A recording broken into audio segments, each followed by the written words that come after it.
Hello, everybody. I'm Linda. I'm the old bird. Thank you so much for joining me this morning. I'm so excited about our new quilting group, and I'm so excited about this guest that's joining us this morning. Her name is Lisa. Lisa is an amazing quilter. I watch her videos. I watch her live on YouTube. And immediately following this, I'm going to put her YouTube link in the feed, and you can join her as well and subscribe to her channel. Good morning, Lisa. Good morning. Good morning, Linda. It is so great to be here and to chat with you. I've had so much fun the last couple of days going through your Facebook group and watching all of the previous lives that you've done. And you've been such an encouragement to all of your members. So I just want to thank you, especially for having me, but for also having the nerves to make videos and to be an encouragement to others, because it can be scary, and but wow, you're doing it, and I'm so proud of you for stepping up and for helping other people. And I love that about the community of quilting. Yes. Oh, thank you, Lisa. Now, Lisa, we are real beginners. We are learning the world of quilting. So what do you have to share with us? Well, when you asked me to come and speak with your group, 6 keynotes really popped in my head. Words of advice for someone who is just starting out in their journey in quilt making. And so I'll just go through those 6 keynotes. But if it raises questions, I encourage your members to have a conversation here on your group about the 6 topics I'm going to talk about today. Okay? Okay. All right. And the first thing that I would say to someone who's just starting out is there is beauty in simplicity. If you're just starting out, keep it simple. While we all love to look at the extravagant quilts that took many years to make with so much work involved, there's beauty in that. But there's also beauty in the very simple, basic quilts. They're gorgeous. And so when you're just starting out, keep it simple and hone in on learning the techniques and learning the skills as you go. The most simple, basic quilt can be a gorgeous legacy that you leave to friends and family. So that's number 1. Keep it simple. Start simple. Okay, thank you. You're welcome. Number 2 would be work with what you have. Work with the machine that you have, or the one that you pick up at the thrift store and you clean up and it's all ready to go, or the simple machine you might get at Walmart, or one that you've had since you were 12. I have my very first machine that I got when I was 12 years old. Work with what you have and work within a budget. Set a budget for yourself. You can most definitely find quality materials at all kinds of places. You need to learn how to feel the fabric, look at the fabric, and determine if it's quality fabric to go on your quilt. But you can certainly quilt on a budget if you learn how. Okay. Don't rush out and buy the most fancy machines yet. Learn to work with what you have. So you can go into quilting on a budget and keep it low key until you figure out what exactly you want in a machine, or what exactly you want in the special quilt store fabrics. Work with what you have. Sometimes that could be clothing. I incorporate clothing in my quilts all the time. Okay. Pardon me. Number 3 would be never compare your quilt or your work with another quilter's work. We all have that habit all the time of seeing someone else's quilt and saying, oh, I could never do that. Or My work will never be as good as that. Don't compare yourself with what you see online or in videos or at the quilt show or at the crafters market when you're walking around looking at all the different booths and stuff and you see these quilts. Those quilts were made from someone who has had a lot more time working in this trade than maybe you have, and you will get there. But it's a process, and be patient with yourself in that journey along the way. Do not ever look at your work and be discouraged about where you are currently in your skills. Okay. Number 4, I would say, quilting, there is so much to learn. There is so much to learn. And even someone who's been quilting for years and years, and someone who has so much experience, there's always new techniques to learn. There's always something new to explore in the quilting world, and I love that. Okay.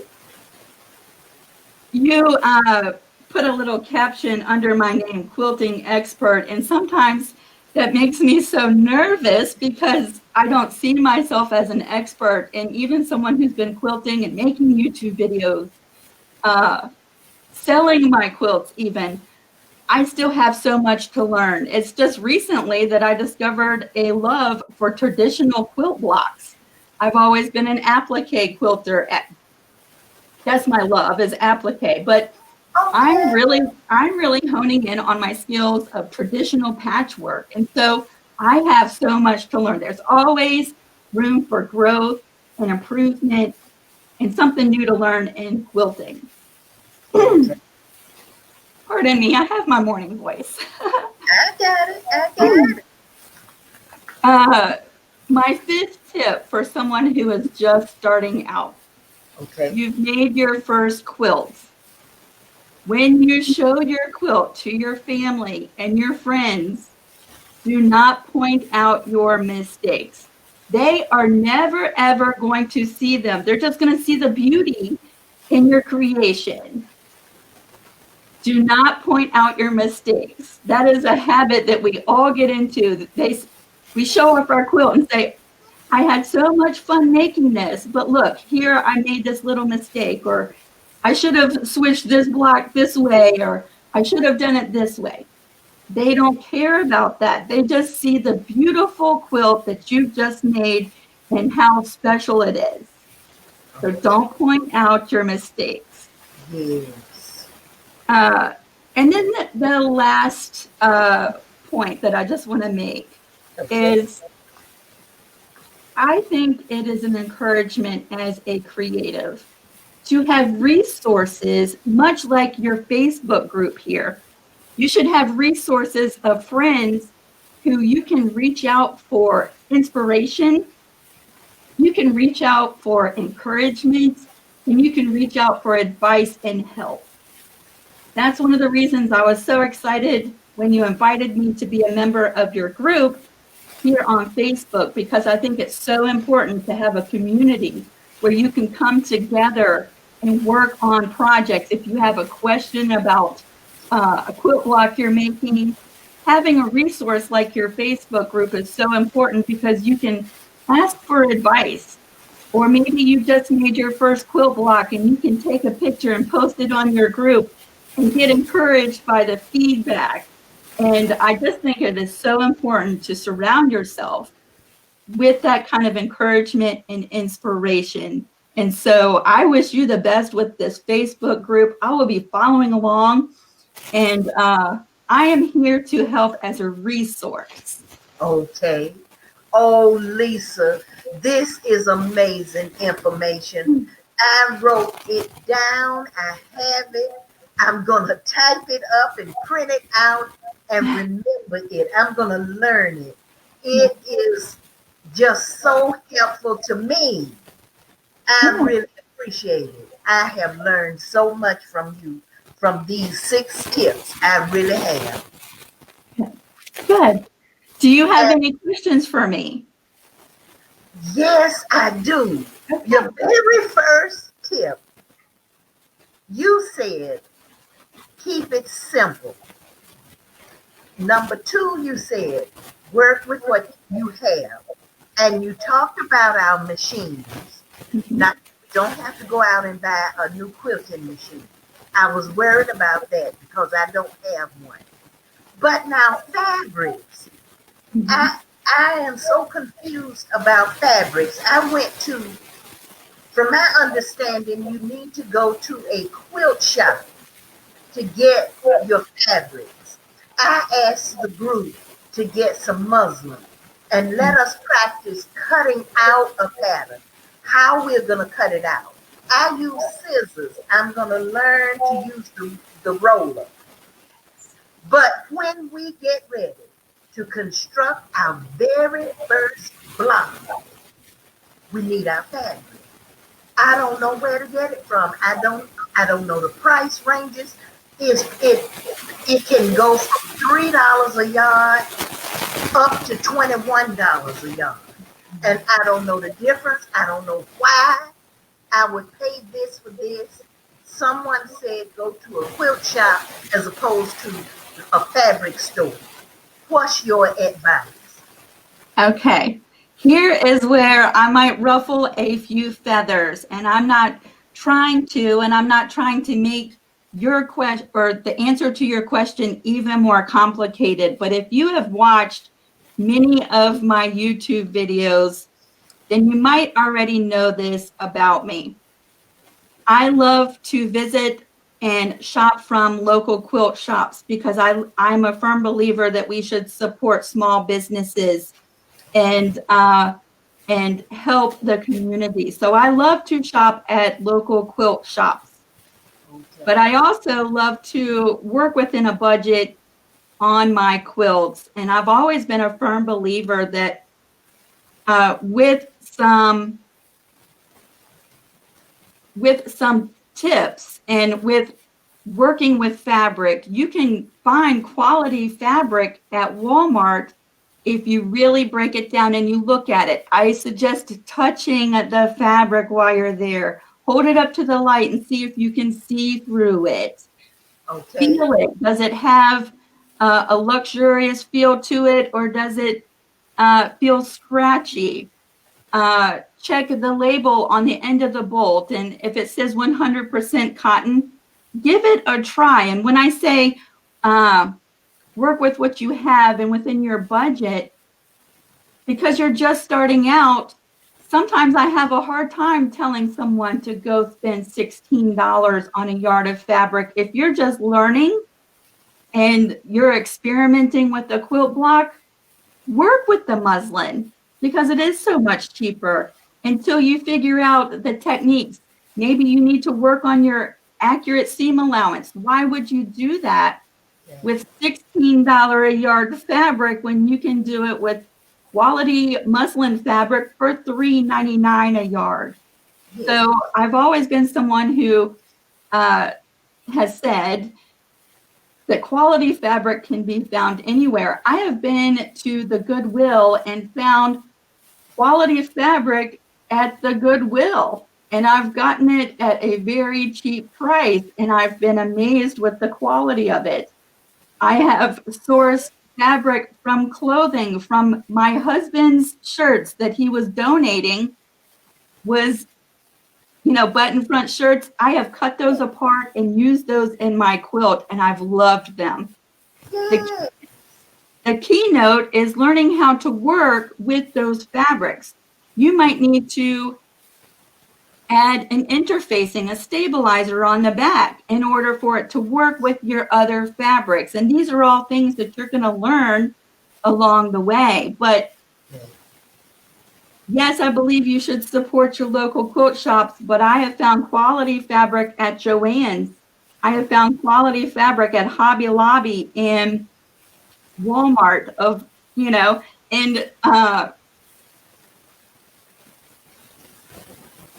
the argument can be made that the best quality comes from quilt shops, but I've been to quilt shops where I have felt material that I would not put into my quilt. So learning the fabric is really going to be a hands-on experience.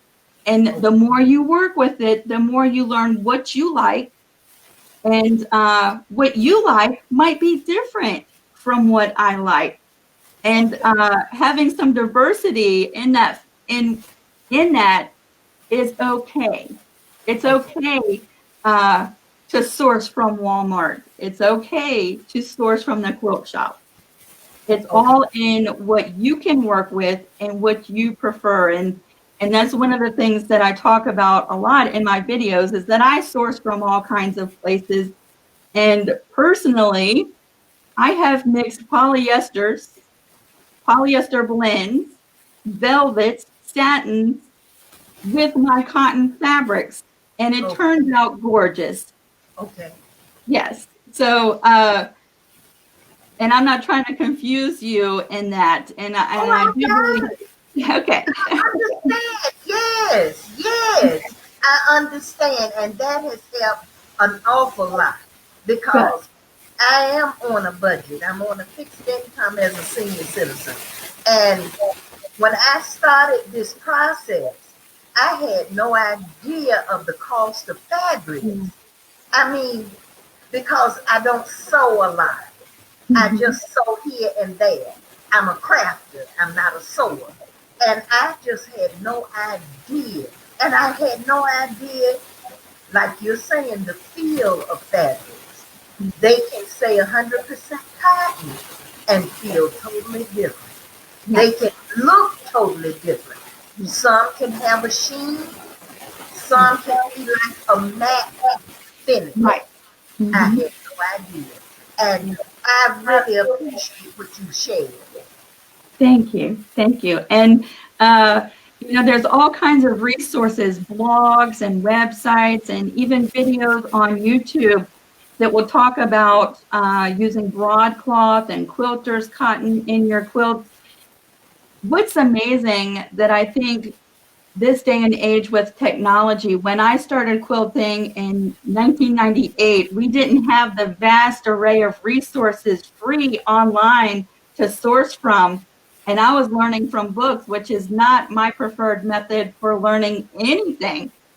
But with technology, if you have questions, all you have to really do is do a Google search and start reading or watching videos, because there are so many people that will talk and break it down for you, the different types of fabric. But maybe you have a shirt in the closet and you just really want to use that in your quilt because it would be so pretty. There are videos that will show you how you can do that. And so that's why I love technology, is because if you have a question, more likely there's an answer out there for you. So I suggest you start typing and doing some research. Okay, thank you. We will. Now, Lisa, I really appreciate you joining us this morning. You've been such a blessing, and you've given us so much advice, and we are excited to get started with what you've given us. I'm so glad. I was a little bit nervous. I get nervous anytime I speak. Anytime I turn the camera on, I get a little bit nervous. But you have such a friendly demeanor and such a friendly face, and you've been so welcoming. So I just want to thank you and for having me. And again, thank you for having the courage to start a group and start doing videos. I always say that where there is a will, there is a way. Yeah. And I think there is a special place for those who want to help others. And so I'm just so thankful for you. And I'm so thankful that you're here for your group and work and encourage each other. Okay. Yeah. We're going to try to do that. And everybody, you heard her tell us, we've got to communicate with one another and encourage one another, just like Lisa told us. Now, Lisa, you're always welcome to come back, and I'm going to keep you abreast of our progress. Very good. And I'll be following along because now I'm a member of your group. Yeah. So I encourage y'all to share pictures with one another. Keep us updated on your projects. If you have questions, post them with each other and y'all have a conversation about it. I'll be following along. I'm Okay. excited to see what y'all do. And the most important thing is don't give up. Don't give up on yourself and enjoy the process. Enjoy the process. A quilt is a legacy. Yeah. Enjoy it. Enjoy the process and enjoy that legacy that you are giving to your friends or your family or even making for yourself. I've That's done that a lot. that's right. That's right. Thank you so much, Lisa. You're welcome. You have a blessed day. Okay, you too. I look forward to talking with you soon. All right.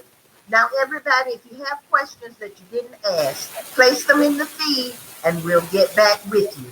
Have a blessed day, everybody. Because you know, for the best, it's got to be handmade.